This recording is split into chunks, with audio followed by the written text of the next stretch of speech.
Dena Ellis. And this is my story. Determination, but what do I love most about her is that she's the kindest soul you'll ever come across, ever. So she is and has the infectious smile and lights up the room, and she really is that person. Dena was already such the healthy living person, and that's been one of my angry things of this, is that how in the world is it, how is it right, how is it that someone who is just the most amazing person to begin with, who lives such a clean life for her body, drank very rarely, never smoked, was vegetarian, almost vegan for most of all of her adult life. And so how in the world does something like this strike?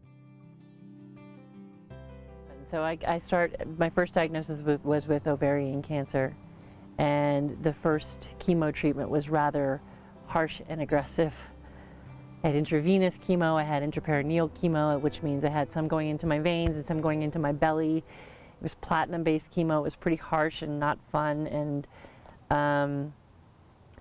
I was in my 40s, and so the first concern of the doctors were not how did I get cancer because of my lifestyle, but why did I get it so young? They were pretty convinced that the reason why I didn't know I had such an advanced cancer at that point was because I was so healthy. So it's always been a passion of mine. Health has been a passion of mine, but not just, taking a walk every day or going to the gym. I mean, I've always enjoyed the art and science of consumption. And I remember I was 17 years old when I realized that I felt really, my body felt decidedly different after eating a chunk of meat. And I felt weighed down. I didn't feel energized.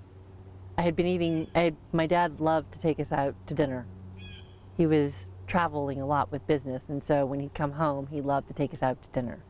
And my dad ate steak. He liked steak. Steak at every meal. He was a farm boy, so he would even eat steak for breakfast. I mean, it was steak, steak, steak, steak, steak. My mom, chicken, chicken, chicken, chicken, chicken, chicken. So when Dad wasn't around, chicken, chicken, chicken, chicken.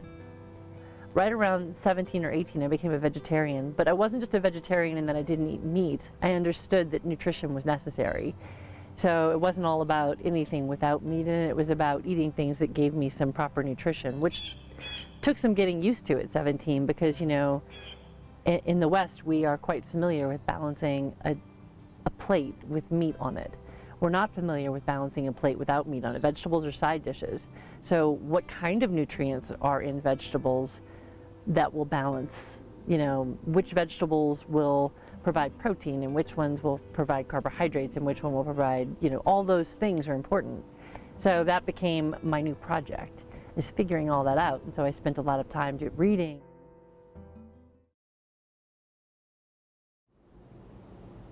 Historically, I've had digestive issues. In January of 2015, I started to feel that way, and it was much like any other time. She started pushing around in my belly to see if she could feel anything, and it was about a minute at most, and she's like, yep, I do feel some stuff going on in there. I feel some masses, a couple of masses. So I went, I scheduled my CT scan, and on Thursday, I walked in, sat down, she walked in tears. And she's like, I don't know how to tell you this. She's, it hurts my heart to have to tell you this, but we know you have cancer. You have ovarian cancer. Tuesday I had the surgery.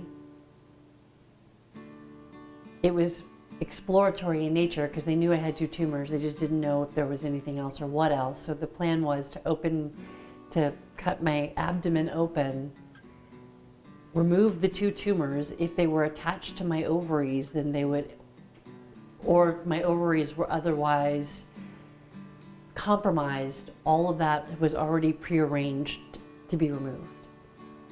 So they ended up finding 6 tumors. I'm trying to remember if there's anything else they removed, but I guess that was kind of a lot. So for all intents and purposes, I was considered, I don't want to say cancer-free, but certainly tumor-free. Chemo was going to follow, and they were hoping to take away any kind of cellular remains of cancer. While I was doing chemo, they thought it was a good idea that I should be genetically tested because I was too young to have a normal occurrence of cancer. And when you develop cancer before the age of 60, it kind of sends off red flags that there could be genetic involvement. And so they decided to do genetic testing. And in doing that, they found out that I was BRCA1 positive, which is the gene that is actually responsible for probably a lot of things, but it also prevents tumors from forming. Predominantly keeping tumors, ovarian tumors from forming and breast cancer tumors from forming. It does other things as well, but those are some of its main functions. And so when they found out I was BRCA1 positive, my doctor immediately got on the phone with a breast surgeon. And while we were doing the preliminary testing, they discovered a tumor in my right breast, a breast cancer tumor. My first diagnosis with ovarian cancer was in February of 2015. My breast cancer diagnosis was in, I believe, June or July of the same year. My breast cancer, or my double mastectomy surgery, was August 19th. I remember that clearly because that's my birthday. Happy birthday to me.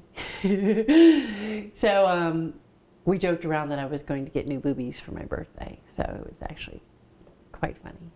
We scheduled the reconstruction surgery for my breasts in December. That happened at the beginning of December. And then we went to New York to celebrate the end of all things cancer related for New Year's Eve. Which wasn't, in fact, the end of all things cancer related. Of me, I can't remember now if that was before or after I discovered that I had ovarian cancer for the second time, but cancer for the third time. So they did a CT scan and found a shadow on my spleen. That was the plan. They had to remove my spleen. There was no way around it. It had infiltrated the spleen and they couldn't get it off. They went in, they were able to do everything laparoscopically, but they ended up having to take off the tail of my pancreas and part of my stomach because the tumor, the way it was situated, they couldn't see clearly enough how it was growing and what it was touching, and it had touched my pancreas and my stomach. In December of 2016, the FDA approved the first PARP inhibitor drug, which is almost tailor-made for someone who's BRCA1 positive. My doctor decided to put me on that instead of chemo to see how that would work with my body. And it has worked. I'm on it now. I've been on it since the surgery. And so far, no evidence of disease.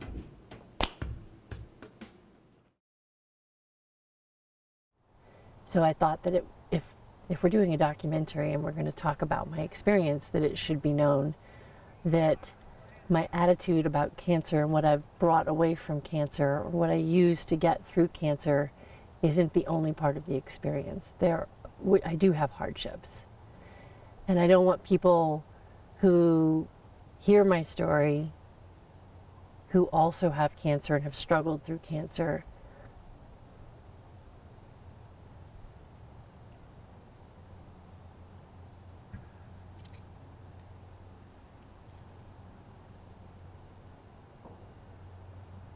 I don't want them to think that my experience has been somehow better or different, and theirs is not. It's not about that. No matter what we do in this world, we all fear death. Death is hard. And I have a good attitude about death. I think death is beautiful. I think it's part of the big experience of being in this world. Learning how to live isn't about learning how to extend our lives or to extend it to its greatest possible length. Learning how to live is learning how to make the most of every minute. I got the wake-up call, and I'm loving that I'm sadder than I've ever been, but happier than I've ever been. And both are important. There's nothing like experiencing utter sadness. There's nothing like feeling pure happiness, and there's nothing like knowing that at any given moment we have the choice to feel either one of them. And I know that now.